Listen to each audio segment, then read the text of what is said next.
ದೇವಾಲಯ ಈ ದೇವಾಲಯಕ್ಕೆ ನೀವು ಬಿಡದೆ ಹೋಗುವಂತ ಬಿಜೆಪಿಯ ನೀಚ ಸರ್ಕಾರದ ವಿರುದ್ಧ ಪ್ರತಿಭಟನೆ ಮಾಡಲು ನಾವೆಲ್ಲ ಇಲ್ಲಿ ಸೇರಿದ್ದೇವೆ. ರಾಜಭವನ್ ಮುತ್ತಿಗೆಯನ್ನು ನಾವು ಹಾಕ್ತಾ ಇದ್ದೇವೆ.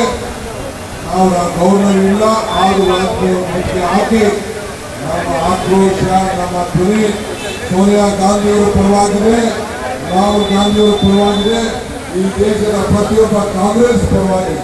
ಈ ದೇಶದ ಪ್ರಜಾಪ್ರಭುತ್ವ ಉಳಿಸಲಿಕ್ಕೆ, ಸಂವಿಧಾನ ಉಳಿಸಲಿಕ್ಕೆ, ನ್ಯಾಯಬದ್ಧವಾದಂತಹ ಹೋರಾಟವನ್ನು ಮಾಡಲಿಕ್ಕೆ ಇಡಿ, ಸಿಬಿಐ, ಐಟಿ ಇವೆಲ್ಲ ಕೂಡ ಈ ಬಿಜೆಪಿಯ ಕೈಗೊಂಡು ಆಗಬಾರ್ದು.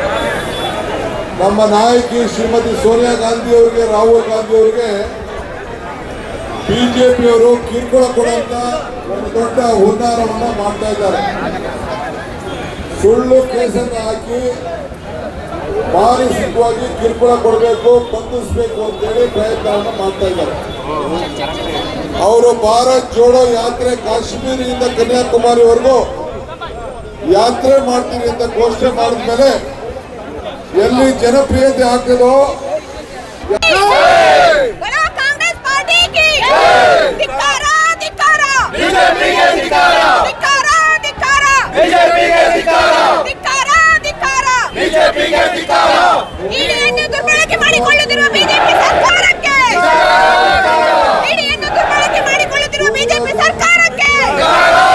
आपने 2015 में जांच करवा के आपने क्लोज क्यों किया?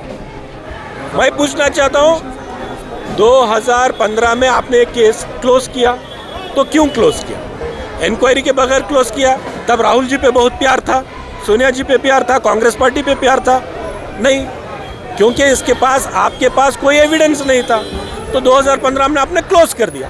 2022 में आपकी नींद जाग गई, बोले राहुल जी तो इतना बात कर रहे हैं सरकार के खिलाफ, सरकार की नाकामियों के ऊपर, सरकार ने इस मुल्क को, इस देश को जिस बदहाली में, नौजवानों के मुस्तकबिल को जिस बदहाली में डाला है, उसके खिलाफ बात कर रहे हैं, तो आपने अचानक खोल दिया वापस। ये क्या बात होती है? कि आपकी मनमर्जी चलेगी हुकूमत का, क्या कानून चलेगा? ये पूछना चाहता हूँ। आपने 2015 में केस क्लोज क्यों किया? 8 साल आप सो क्यों रहे थे? ये मेरा सवाल है। 2015 में इसी केस को मोदी सरकार की ईडी ने क्लोज किया, बोला कि राहुल गांधी जी का, सोनिया जी का या कांग्रेस पार्टी का इसमें कुछ है नहीं। तो 8 साल बाद अचानक इनकी नींद खुली हो गई, राहुल जी और सोनिया गांधी जी को नोटिस दे रहे हैं। आप किस लिए दे रहे हैं? क्या 8 साल से आप गधे चरा रहे थे? आप क्या कर रहे थे? 8 साल आपने क्यों क्लोज रखा केस? तो इसीलिए रखा क्योंकि चुनाव आ रहे हैं, आप अपोज कांग्रेस पार्टी और राहुल गांधी जी का आप मुंह बंद करवाना चाहते हैं, और आप ये मैसेज दे रहे हैं कि सारी सियासी पार्टियों को, राजनीतिक पार्टियों को और कार्यकर्ताओं को और सामाजिक कार्यकर्ताओं को, कि हम सबसे बड़ी पार्टी अपोजिशन में जो कांग्रेस पार्टी है, उसके सबसे बड़े लीडर को हम बुला सकते हैं, 14-14 घंटे हम बिठा सकते हैं और इंक्वायरी के बहाने हरास कर सकते हैं, तो आपको क्या हम छोड़ेंगे? तो ये मैसेज देना चाह रही है मोदी सरकार, तो इसीलिए बुलाकर हरासमेंट कर रही है। लेकिन हम कहते हैं हम आपकी लाठियों से नहीं डरेंगे, आपके जेल से नहीं डरेंगे, आपके इंक्वायरियों से नहीं डरेंगे, हम अंग्रेज से नहीं डरे, क्या मोदी सरकार से डरेंगे? हम लड़ेंगे, इस देश में प्रजाप्रभुत्व के बहाल के लिए लड़ेंगे और उसको शक्ति देने के लिए लड़ेंगे।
ಬಿಜೆಪಿ ಸರ್ಕಾರಕ್ಕೆ ಸೇಡಿನ ರಾಜಕೀಯ ಮಾಡಿದ್ರು ಬಿಜೆಪಿ ಸರ್ಕಾರಕ್ಕೆ ಸೇಡಿನ ರಾಜಕೀಯ ಮಾಡಿದ್ರು ಬಿಜೆಪಿ ಸರ್ಕಾರಕ್ಕೆ ಮೋದಿ ಹಟಾವೋ ನರೇಂದ್ರ ಮೋದಿ ಹಟಾವೋ नरेंद्र मोदी हटाओ नरेंद्र मोदी हटाओ down down down down kick out boot out भ्रष्ट बीजेपी सरकार के 40% बीजेपी सरकार के बीजेपी हटाओ नरेंद्र मोदी हटाओ नरेंद्र मोदी हटाओ नरेंद्र मोदी हटाओ नरेंद्र मोदी हटाओ भ्रष्ट बीजेपी सरकार के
Go!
Justice!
ನಾವು ನ್ಯಾಯವಾಗಿ ಹೋರಾಡ್ತಾ ಇದ್ದೀವಿ.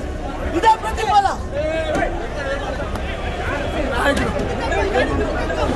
ನ್ಯಾಯ ಎತ್ತಾಕೊಂಡು